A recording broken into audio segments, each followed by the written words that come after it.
Hi friends, Soni का show देखा एक ख्वाब अब हकीकत का रूप ले चुका है। मोनिया यानी कि मान्यता, राजकुमारी मान्यता तो बन चुकी है, मगर मोनिया से राजकुमारी मान्यता तक का सफर करते करते उसे इतना सफर करना पड़ेगा, ये उसने ख्वाब में नहीं देखा था। अब क्या करें, ख्वाब टर्म्स एंड कंडीशन के साथ नहीं आते ना। फाइनली क्योंकि आर्यन की हकीकत अब सबको पता चल चुकी है, तो उदय अब अपनी शादी से पहले पूरी फैमिली को कमरे में बंद कर दिया है। वो चाहता है कि पूरी फैमिली लॉकअप में रहे ताकि उसकी शादी में कुछ प्रॉब्लम फिर से खड़ी ना हो, क्योंकि वो सारी की सारी फैमिली कुछ ना कुछ सिचुएशन क्रिएट कर ही देती है। अब शादी की तैयारियां चूंकि शुरू हो चुकी हैं, तो मान्यता के लिए मेहंदी की रात भी आई। तो मेहंदी लगाने के बाद मान्यता जैसे अपने कमरे में आती है, तभी वहां ना जाने कहां से आकाश आ जाता है। और आकाश अगर उससे पूछता है कि भाई वो क्यों उदय से शादी कर रही है, तो मान्यता उसे बताती है कि भाई उदय से शादी करना उसकी फैमिली की एक रिस्पॉन्सिबिलिटी है। उसकी रिस्पॉन्सिबिलिटी की अपनी फैमिली के बारे में सोचे, और उदय से शादी करना उसी एक रिस्पॉन्सिबिलिटी का एक पार्ट है। लेकिन आकाश को ये हजम नहीं होता और वो फाइनली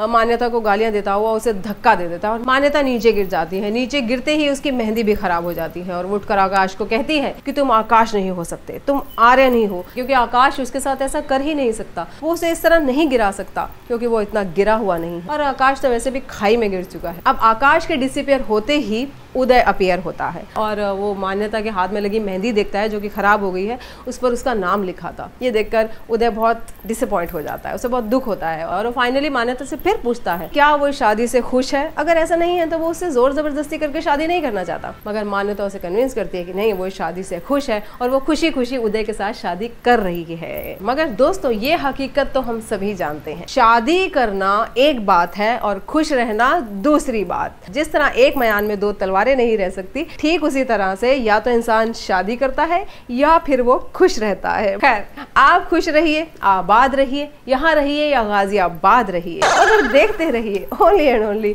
रूबी अनसिल्वर्ड क्योंकि कोई भी खबर मेरी नजर से नहीं छूटी। यही तो है रूबी की खूबी।